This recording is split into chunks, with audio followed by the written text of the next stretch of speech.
নমস্কার বন্ধুরা, আমি নিবেদিতা। আজ নিয়ে এসেছি একদম অনুষ্ঠান বাড়ির স্বাদে চিকেন কারি রেসিপি। খুবই সহজ পদ্ধতিতে এবং সামান্য কিছু উপকরণ দিয়ে এই চিকেন কারি রেসিপি আপনাদের সাথে শেয়ার করেছি। এটা বানানোও যেমন সহজ, এর স্বাদও হয় কিন্তু অসাধারণ, একেবারেই অনুষ্ঠান বাড়ির মতো।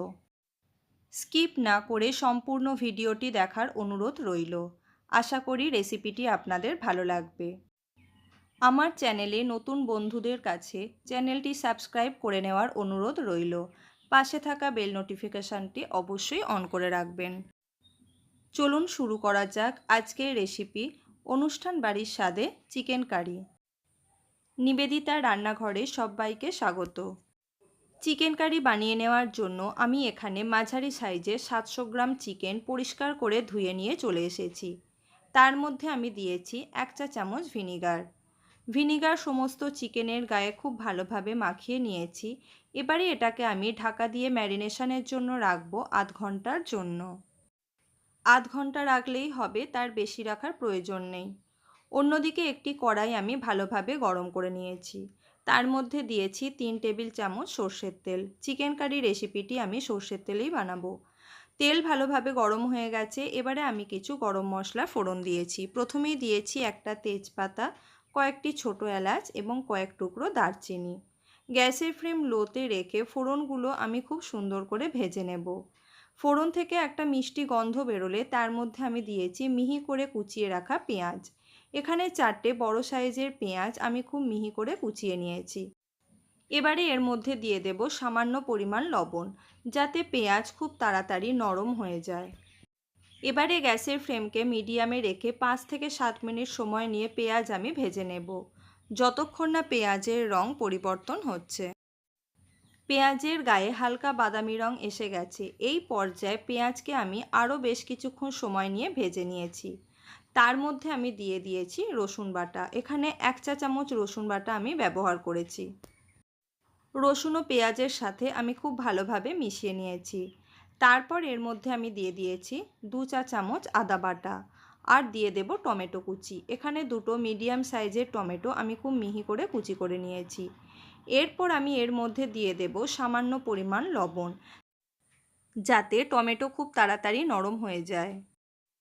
পেঁয়াজ, আদা, রসুন এবং টমেটো মিনিট 5 সময় নিয়ে খুব ভালোভাবে ভেজে নেব, যতক্ষণ না এর থেকে কাঁচা গন্ধ চলে যায়।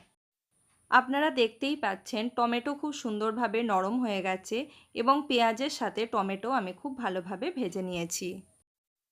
এবারে এর মধ্যে আমি সামান্য কিছু গুঁড়ো মশলার ব্যবহার করব। প্রথমেই দিয়েছি স্বাদ অনুযায়ী লবণ, তারপর দিয়েছি 1 টিস্পুন হলুদের গুঁড়ো আর দিয়ে দেব 1 টিস্পুন কাশ্মীরি লাল লঙ্কার গুঁড়ো। এটা আমি দিয়েছি রঙের জন্য। আর দিয়ে দেব ফেটিয়ে রাখা টক দই। এখানে আমি 3 চা চামচ টক দই খুব ভালোভাবে ফেটিয়ে রেখেছিলাম। টক দই অবশ্যই রুম টেম্পারেচারের হতে হবে। সমস্ত উপকরণের সাথে টক দই আমি খুব ভালোভাবে মিশিয়ে নিয়েছি। গ্যাসের ফ্লেম এই পর্যায়ে থাকবে অবশ্যই লোতে। সমস্ত মশলা খুব ভালোভাবে কষিয়ে নেওয়া হয়ে গেছে। এরপর আমি এর মধ্যে দিয়ে দেব ম্যারিনেট করে রাখা চিকেন। চিকেন দেওয়ার সাথে সাথে গ্যাসের ফ্লেম আমি হাই করে দিয়েছি। গ্যাসের ফ্লেম হাইতে রেখে চিকেন আমি 10 মিনিট সময় নিয়ে খুব ভালোভাবে ভেজে নেব। কড়াইতে থাকা সমস্ত উপকরণ চিকেনের সাথে এইভাবে আমি খুব ভালোভাবে মিশিয়ে নিয়েছি। অনেকেই আছেন যারা চিকেনের মধ্যে থেকে একটা গন্ধ পান। এইভাবে যদি আপনারা গ্যাসের ফ্লেম হাইতে রেখে সমস্ত মশলার সাথে চিকেন বেশ কিছুক্ষণ সময় নিয়ে ভেজে নিতে পারেন, তাহলে কিন্তু চিকেন থেকে কোনো রকমের গন্ধ বেরোনোর সম্ভাবনা থাকবে না। আপনারা দেখতেই পাচ্ছেন রং কত সুন্দরভাবে পরিবর্তন হয়ে গেছে। মিনিট 10 সময় ধরে চিকেন আমি ভালোভাবে ফ্রাই করে নিয়েছি। এবার আমি এর মধ্যে দিয়ে দিয়েছি 1 চা চামচ চিকেন কারি মশলা। এই চিকেন কারি মশলা দিয়ে চিকেনকে আমি আবারও খুব ভালোভাবে কষিয়ে নেব। চিকেন যত সময় নিয়ে সুন্দরভাবে কষিয়ে নেওয়া যায়, চিকেন কারির স্বাদও কিন্তু হয় ততই সুন্দর। চিকেন খুব সুন্দরভাবে কষিয়ে নেওয়া হয়ে গেছে। এরপর আমি এর মধ্যে ব্যবহার করেছি সামান্য গরম জল। এখানে আমি 1 কাপ পরিমাণ জল ব্যবহার করেছি। ঠান্ডা জল এখানে একেবারেই ব্যবহার করবেন না, তাহলে কিন্তু চিকেন কারির স্বাদ কোনোভাবেই ভালো আসবে না। তারপর আমি এর মধ্যে দিয়ে দেব কয়েকটা চিড়ে রাখা কাঁচা লঙ্কা। গ্যাসের ফ্লেমকে লো টু মিডিয়ামে রেখে ঢাকা দিয়ে এটা আমি রান্না হতে দিয়েছিলাম 15 মিনিটের জন্য। 15 মিনিট পর আমি ঢাকা খুলে দেখে নেব। কারি খুব সুন্দরভাবে ফুটে উঠেছে। এরপর আমি এর মধ্যে দিয়ে দেব স্বাদ অনুযায়ী লঙ্কার গুঁড়ো। এখানে আমি হাফ চা চামচ লঙ্কার গুঁড়ো ব্যবহার করেছি। আপনারা চাইলে এটাকে কমিয়ে বা বাড়িয়েও নিতে পারেন।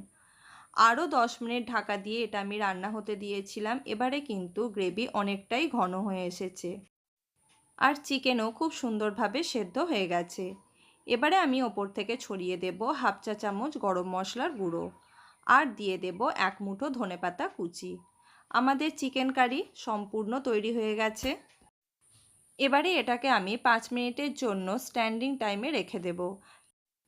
ভিডিওটি ভালো লাগলে একটা লাইক দিতে ভুলবেন না আর অবশ্যই আমাকে কমেন্টে জানাবেন কেমন ছিল এই চিকেন কারি রেসিপিটি। নতুন বন্ধুদের কাছে অনুরোধ করব চ্যানেলটি সাবস্ক্রাইব করে আমার পাশে থাকার জন্য। আজ এই পর্যন্তই, ফিরে আসব অন্য কোনো রেসিপি নিয়ে। ততক্ষণ ভালো থাকবেন, সুস্থ থাকবেন। ভিডিওটি দেখার জন্য ধন্যবাদ।